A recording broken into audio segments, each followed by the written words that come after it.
Welcome, Central Indiana sports fans, to a special edition of the Central Indiana Sports Report, a recap and Elwood head coach Ryan VanSkyock's reaction following Oak Hill's 55-19 victory over the Panthers. Coming up, we will have a recap with Grant Shouse, who called the game for the Action Sports Network. And then we'll hear from head coach Ryan VanSkyock of the Elwood Panthers, who joins me every week for the Elwood Panthers report on Wednesday.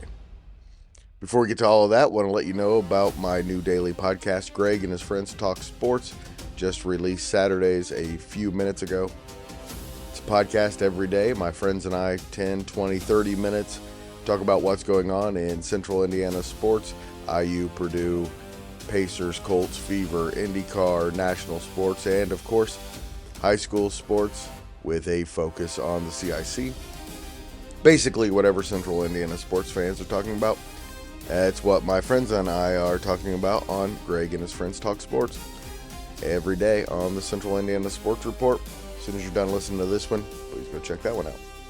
Also on Saturday, just an insane reaction to Purdue's win over Indiana on Friday night with our Purdue guy Jake Dunn and our IU guys Grant Shouse and Mike Hutzel, who just did not want to let us enjoy the victory. We also have reports from Blackford's win over Northwestern and Alexandria's win over Frankton. And on Monday, a Pacers report with Mike Rich. Please join us for all of it. Panthers played pretty well early on Friday night against second-ranked Oak Hill, trailing just 10-8 at the end of the first quarter, before being outscored 20-0 in the second, and eventually taking a 55-19 defeat to fall to 10-12 on the year. Regular season finale is Friday night at home against 4-14 Cowan. The Blackhawks have lost 5 in a row as they head to Ward Gymnasium. Please stay tuned for Grant Shouse's recap, then Ryan VanSkyock's reaction to Oak Hill's 55-19 victory over Elwood on Friday night.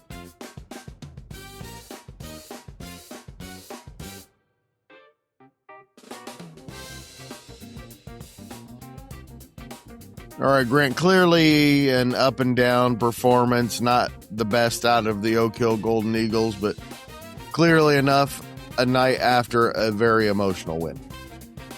The game started out about how I think we all thought it might. Elwood really just played hard the first quarter. Oak Hill was up 10-8 after one, and then actually held them scoreless in the second quarter. Outscored them 20-0 in the second quarter.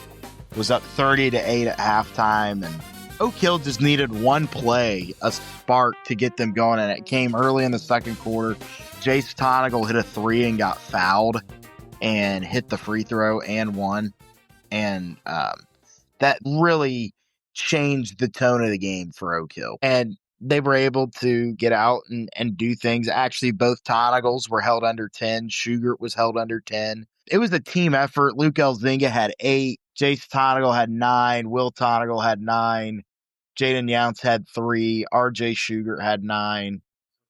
And then Landon Cruzen and Beckham Lamb both came off the bench and had 10 apiece. So Oak Hill got points from a number of contributors. It was a team, it was a team effort. And Coach Renbarger and them, I know, had a long conversation after the game about these games are tough to play in when Elwood has struggled the way they've struggled over the years. It's just a tough game to play right after you play probably your most emotional game of the season to this point with Marion on Thursday. And then they're going to give the guys Saturday off, and then Sunday, of course, sanctioned off. And then you're going to come back Monday and prep for Northwestern, and then close it out with Northwestern and Delta next week going into the tournament. So this was not their prettiest performance. I wouldn't say it was a great performance, because you look at it after the first score, they outscored them 45-11. Like, they scored 37 points between the second, third quarter and held Elwood to 6. Like, between the second and third quarter, they outscored them 37-6. So there was a lot of positives to take away on paper. Honestly, And how was Elwood able to keep it close early, Grant? Elwood hit shots. Blaze Jones actually started the game off with a three. Elwood was up 3-0 halfway through the first quarter. Oak Hill was just trying to figure it out almost halfway through the first quarter. And Blaze Jones hit a three. He actually didn't score the rest of the night for Elwood. I'm not so sure it was necessarily anything Elwood did schematically to throw a wrench or a little bit of a wrinkle at Oak Hill. I thought they were kind of self-inflicted wounds where they just had trouble getting the ball to go in the hoop and just some bad passes and led to a couple easy layups on the other end. But I mean, like we said, Oak Hill was up 10-8 after one and controlled most of the first quarter. They couldn't really pull away like you would expect or how you would probably like them to. And Oak Hill finishes out with a pretty good Northwestern team at home on Tuesday, and then at Delta, a really good test on Friday. Those would be two really good tests. The Oak Hill Northwestern game is the traditional last game of the season. Coach Gish at Northwestern and Coach Renbarger have been coaching against each other for almost 25 years. Coach Gish has been at Northwestern 1 year longer than Coach Renbarger's been the head coach at Oak Hill. And they run their programs very similarly. They run it the right way. They're very good coaches. They got the same personality, I think. I've really followed Coach Gish over the years at Northwestern. I had several friends who played for him there, and then of course the involvement I've had with Oak Hill basketball. Those are two programs I've really paid attention to, and they're very similar. And that's going to be a nice test for Oak Hill on Tuesday night. Oak Hill won the CIC outright. Went 7-0, actually clinched it against Blackford last Friday, but finished the CIC undefeated with the win over Elwood. And then Northwestern went undefeated and won the Three Rivers Conference. And Northwestern's not playing bad teams. They've lost to some solid competition, but they've played really good teams this year. And Northwestern will be ready to go. I know Coach Gish will have a game plan. I'm sure he's already losing sleep over Oak Hill and is probably real excited to put that game plan into place for his guys. And that'll be a nice test on Tuesday night for senior night. And then go to Delta to end the regular season. You're playing a 3A team right before you go into the tournament. Delta is 12-9 on the year. They're better than what their record indicates. They're well coached. Again, so next week is really going to be a nice test for Oak Hill right before the sectional. And then Elwood, 10 wins for the first time in 12 years, which, the schedule's been lightened up for sure, but kind of a big deal for the program. And they get to close out on Saturday against Cowan, and that's kind of a win that you need heading into the tournament. You mentioned the 10 wins for Elwood, Greg, and that's great. That's good for the program. Last coach to do that was Landon Carroll, who's Marty's son and is there at Alexander, who, by the way, big win over Frankton on Friday. And they've done a phenomenal job there. Coach VanSkyock and his staff at establishing the culture. You've seen the improvement since they took over the program, since they took over the athletic department. It is night and day. And I know Coach VanSkyock and I were talking back in January before the Alexandria game, and he said this is really a 7 to 8 year process to get the athletic department where we want it to be. And we're in year 3 or 4, and it's right where we want it to be. So they are really establishing those building blocks and are building this athletic department and basketball program up. It's night and day compared to what it has been. You actually have to scout Elwood now. You've got to watch film. And you just got to be ready to go, especially if you're I hate saying this, but a somewhat mediocre team. If you're not as talented as an Oak Hill, you got to be ready to go against a team like Elwood nowadays. Grant Shouse, thank you so much. As always, what do you have next week? I will be at Oak Hill Northwestern calling the game Tuesday, so I'm excited for that one. Thursday, this is still up in the air. And then Friday, I will be at Daleville for Madison Grant Daleville, and then should have a media pass down at the state finals for the girls next Saturday. So it's going to be a fun week. And then we'll get into my favorite month of the year in the month of March. Everybody listen to Grant on the Action Sports Network, all of those games, and they got a whole library of games that you can listen to, and Grant and his partner Kevin do a fantastic job.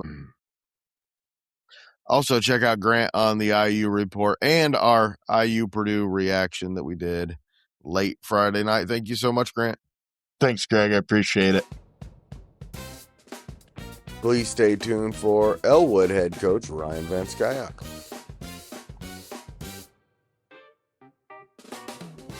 Welcome back, Coach, and I want to talk about the Panthers' performance, of course, tonight. But before we get to that, you've seen many of the best 2A teams around Central Indiana. Can you kind of put Oak Hill in there? How good are they? Do they stack up against the others you've seen? I think they're a complete team. Coach Renbarger, I feel like one of the better coaches in the state of Indiana. He just always has his kids like a well-oiled machine.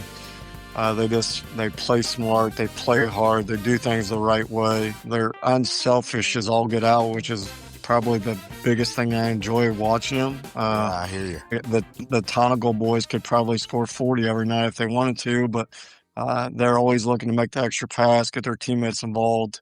They just got a really special team. If we're not facing them, I mean, those are the type of kids and coach that you kind of root for. So hopefully they can make a deep run. They got a really good team, and they really represent the CIC well. Just so much depth, too. Off the bench, just the talent keeps coming. We struggle to sub sometimes, and then there they are, just constantly people in and out. And the guys just continue to stay fresh, and they don't lose hardly anything when those guys sub in. So That's right. I feel like they got probably their 6th through 12th guy could probably start on most high school teams in the state. So No question. just credit to those kids. They put in work too. That's They right. just don't show up and say, I got this athleticism and I'm going to be a great basketball player. Those kids, you can just tell those kids are in the gym nonstop and love basketball and will kind of work to where they are. Grant and I kind of recapped the game last night against Marion, and the word that came up about Will Tonagel was bag of tricks. Yeah, he's going to be a very talented kid. Jace Tonagel don't get enough credit for the type of player he is, his older brother. He's awfully good. I'm telling you, that kid is a player, and his brother is going to be really good, but Jace does not get the credit he deserves, and I'm telling you, they don't win a lot of those games without Jace Tonagel. So Without question. He's probably one of my favorite kids I've ever watched play basketball, so credit to that kid. He's an all-around player. Both of them are just so much fun to watch, and I've been saying the same thing. You hear Oak Hill, you think defense, you think shooting, but really their unselfishness in passing is just next level. All right, Coach, great start by your team tonight. Ryan VanSkyock, their athletic director, was talking to me after the game, and he was kind of telling us that's probably the first team that's led, besides Homestead, has led 3 or 4 minutes on an Oak Hill team all year. So our kids came out and played really hard to start. It was 10-8 at the end of the first quarter. We probably missed 6 points on layups. We felt like we could have had the lead going into the first, and just some shots we missed. And then we went through that rough stretch, which you've seen some this year, and we didn't score in the second quarter. And right there was the ball game right away. So I think they scored 20 in the second quarter, and we scored 0. And that can't happen when you're playing a really good basketball team. What did you do so well in the first quarter, Coach? Our kids just play so hard, and Ryan even mentioned that after the game. Ryan VanSkyock, they play hard. They kind of understand what they need to do to try to be successful, and we felt like they followed the game plan really well. We just can't go in that stretch of not scoring. That just kills you. So. Again, credit to our kids. You feel like it's a little different team the last couple of weeks of just trying to gel, playing hard together. And the great thing is we have one game tomorrow, a chance to bounce back. We're going to take a lot from this, or we're going to sit down and watch this whole film next week. I don't feel like there's anybody in our sectionals better than Oak Hill.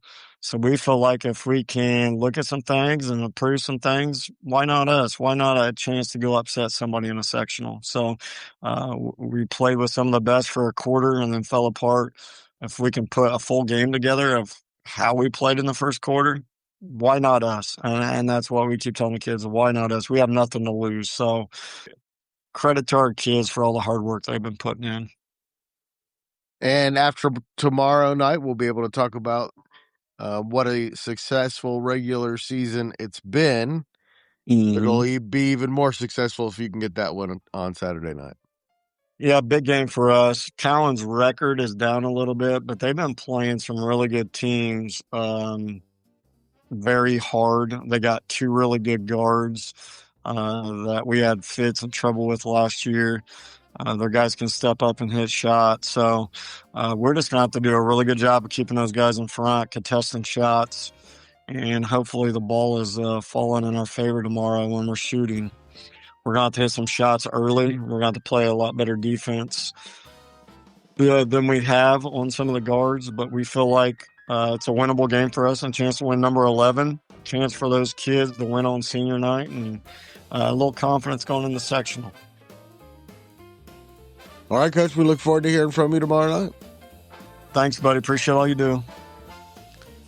Thanks so much to Coach VanSkyock and everyone at Elwood, all the assistant coaches, players, for making me feel welcome. And thank you so much for listening. Please do me a huge favor. Share this podcast with an Elwood Panthers fan in your life and help us spread the word that the Central Indiana Sports Report is talking about what Central Indiana sports fans are talking about every day. And please go check out my new daily podcast, Greg and his friends talk sports. It's a lot of fun. We talk about what you care about.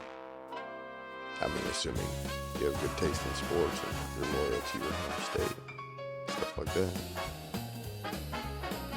Maybe you're not, and then this podcast isn't for you. But